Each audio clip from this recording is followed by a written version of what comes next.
Hello, everyone, and welcome to episode 11 of Tarot is Ridiculous. Okay, everyone, we are here today, and I am with one of my favorite tarot people, I think, ever.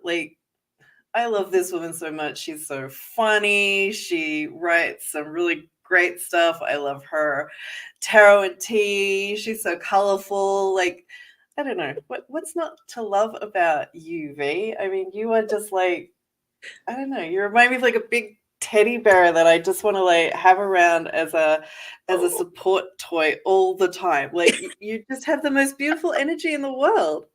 I appreciate that. Oh my goodness. Thank you. So for those of you who don't know our guest today, she is a tarot reader. She has it's a podcast, right? You do a podcast live series as well. Yes, very mini podcast, but yes, it's just walking thoughts, the multidimensional muse. Very mini podcast, but yes. And she's writing her very first tarot book, which I am so excited about.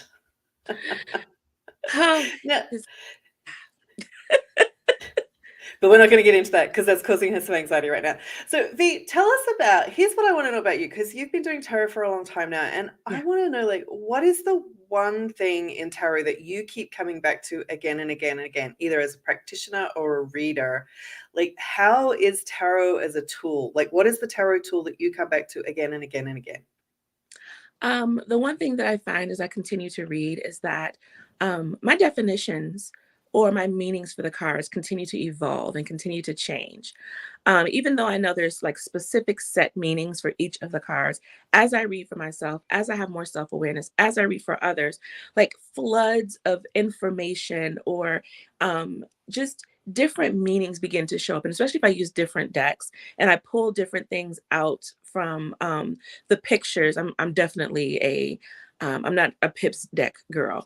I love pictures, but it allows my creativity to just kind of explode and pull more things, more meanings, more intuitive insights out of the cards.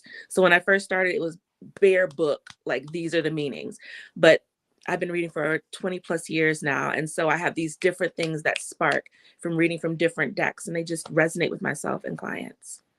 I love that. Yes, continued education and continued intuitive learning is really good. Plus, I think I want to add to that too, because when I first started writing tarot books, there weren't a lot of people writing tarot books at the time.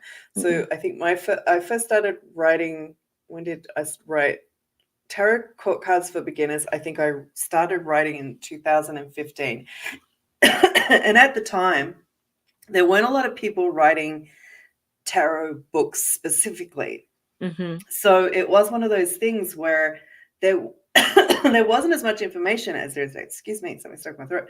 There wasn't anywhere near as much readily information available as there is today. And one of the exciting things to me about where we are right now is how many people are telling the story of the cards, and every single retelling is different. Mm-hmm. Yes. Yes. And it like I said in the beginning, it started with this is all that it is. you know, and every book that came out I would say at the time it came with the deck. It wasn't just a standalone type of manual or material to kind of read through to gain more information, more insight. And so, like I said, collecting all of those over the years and then reading standalone books. And it's just oh, I can see, yep, let's pull this in. And it's just this whirlwind now of creative insight in reading. So all the stories are different. But then again, you have to look at the storyteller as well. So I think that's important as well. Exactly. And we have more diverse storytellers today. And Absolutely. that has changed the landscape in Mm-hmm. an incredibly wondrous way. So we're Mm-hmm. not just hearing from white dudes telling us about these cards. Now we now we have, and I think that's it. But I really do think that is important to remember, because all of our decks were created by some white dude, right? Yeah. Like Mhm. they were created by white men, Mhm. and they were evolved for a very long time with white men, even though women were predominantly like in this spiritual movement. And Exactly. then we had like a slew of white straight women, and I think like I think that's one of the reasons like Rachel Pollack was so iconic, is that she kind of, I mean, I know she was white, but she did break the mold completely Yes. around the fact that tarot is a space where diversity is so rich. Mhm. Like it's one of the things I love about tarot so much, is the fact that we are a melting pot Mhm. of ever changing, ever evolving individuals who are constantly cross learning from our diverse experiences. Agreed. Absolutely agreed. Um, like I said, it's the storyteller, and my story is completely different from your story, but we can look at the cards and we can, create this, like you say, this landscape of information of um, taking one card and how that is applied to you in your life and how it's applied to me in my life can be two different stories, but still have the same kind of underpinning that pulls it all together. So I completely agree. And that is why we need more diverse tarot books, more diverse tarot decks, more diverse tarot speakers. Hmm. Like we need it. So let's talk about how tarot has helped you as a person, as a reader, as as a mother, as a woman, as someone who has to go out into this crazy world every day. Absolutely. Oh, um, I've had so many. First off, I love hobbies. If anybody knows astrology, like Venus and Gemini. So the things that I love, vast, many, and various. So when it comes to tarot, in the beginning was just kind of like a hobby, something that I picked up.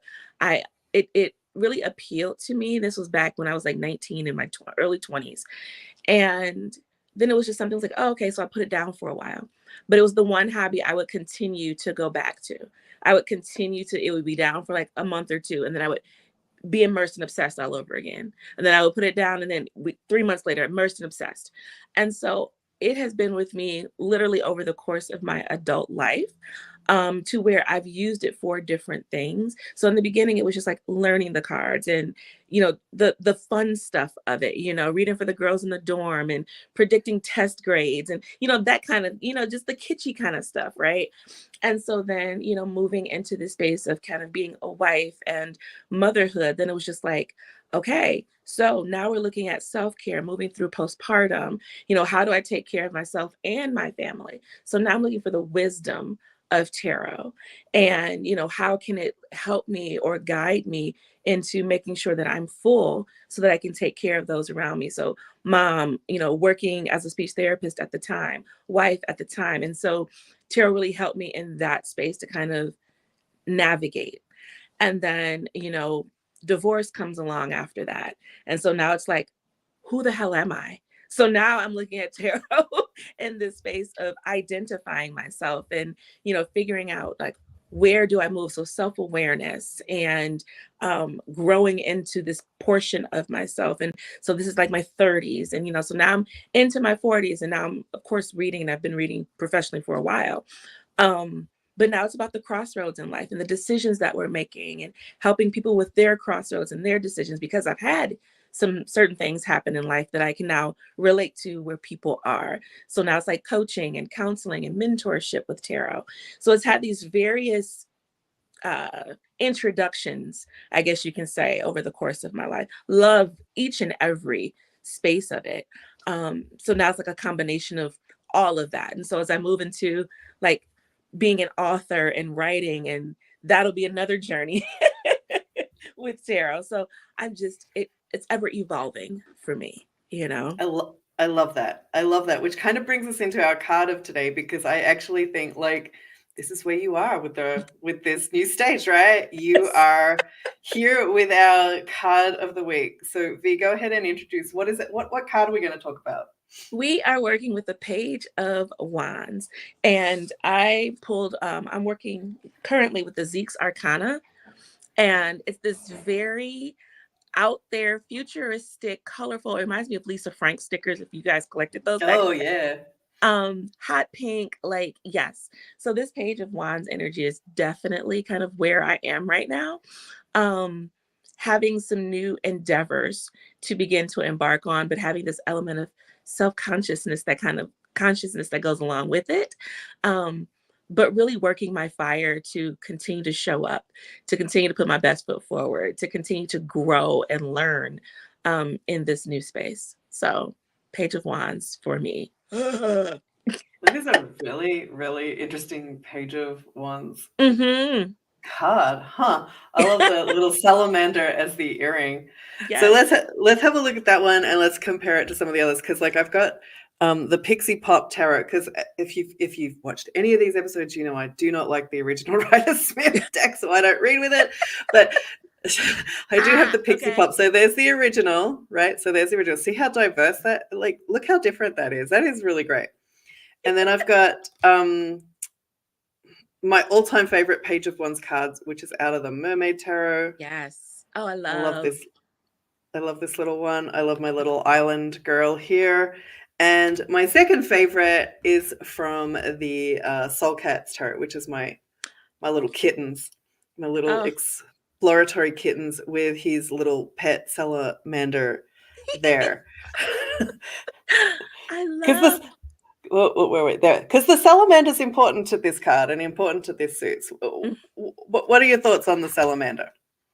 Um, for me, the salamander, it's first off, they have very quick energy, and they are able to maneuver relatively quickly. So even with the Page of Wands, when you're starting something new, it's having that sense of quick movement or pivoting, so to speak, as you're beginning something new and not allowing yourself to kind of get stuck. You know, I don't know if salamanders change color. I'm not really familiar on the actual animal itself, but they always just have, like, the biggest thing that just comes to me is just energy. Like, they are never ending sources of, when I see them, like, they're zip, like, don't stop too fast, because they are going. I think one of the interesting things about the salamander to me, now again, this is the original, this is Mhm, taken off the Rider-Waite, right? Is mhm. salamanders, and this is why I've got water in this card. Salamanders are connected to water because they can't dry out. And Okay. right, they're not allowed to dry out. If they dry out, they die. And to me, this is an interesting paradox with the flame and the Fire. fire energy, Yes. right? So, Yes. but I also think it's this thing of you can be playful and you can engage in this energy, but it's not meant to be long term, because if you do, Mm, you'll burn out or dry out. yeah, And well, obviously, dying is awfully drastic, but yeah. there Uh-huh. will be consequences if you don't learn this energy, because that's what our pages are doing, aren't they? Like they're Yeah. in school, they're learning. We consider the pages a student vibe. Mhm.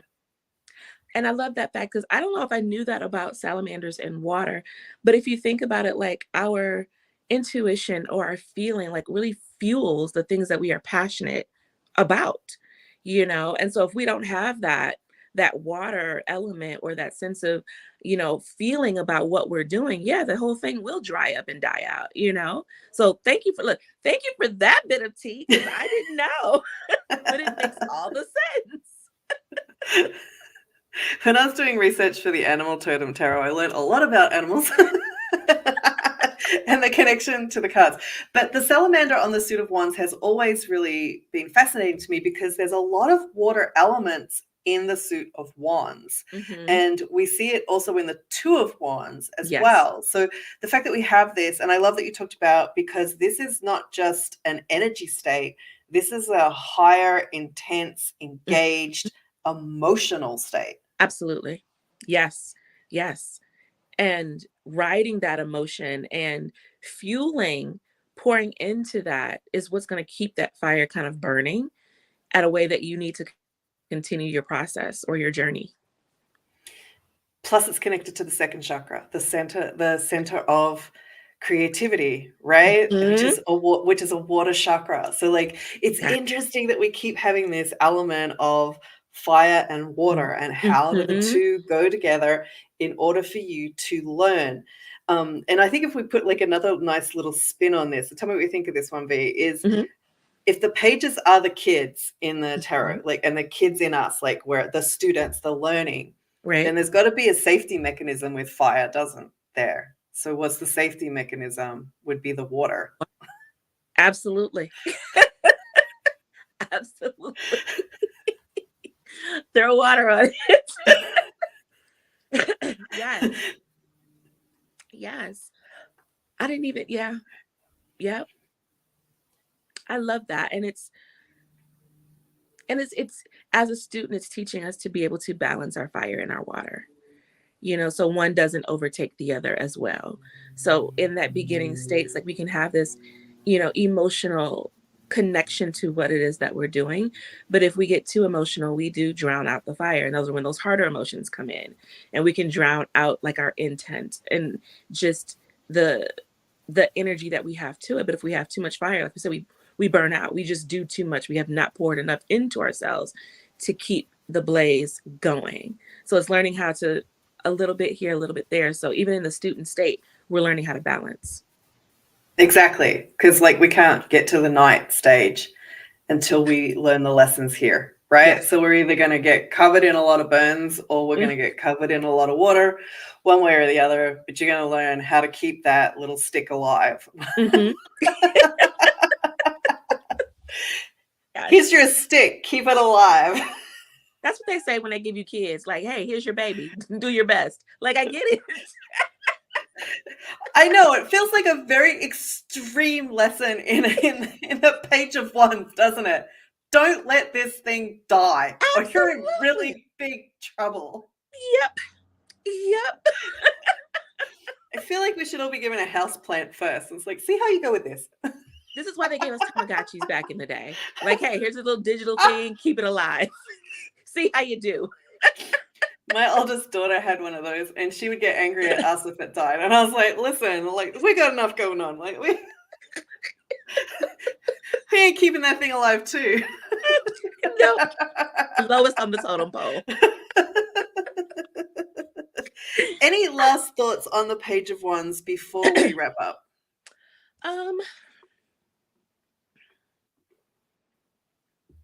Honestly, I just really enjoy the energy of the Page of Wands. And this has kind of been a reminder card for me, because I have been in the space of, being a professional, so to speak, in tarot and teaching other people. It reminds me to come back to being a student, because this is where I find fun and find engagement again, because we can get, burnout as readers and helping other people and, all of that kind of good stuff. So the Page of Wands just reminds me to come back to, what are you excited about, or what got you excited in the first place, and how can we take that in a different direction? So it's always that beginner card to kind of restoke a fire and see where I can go with it. So yeah. Which brings us full circle with what you said about how you're always learning with these cards. You're always letting them, bringing them in at different stages of your life to learn. And we talked about the books and the writing. So this ties it all in beautifully. Absolutely.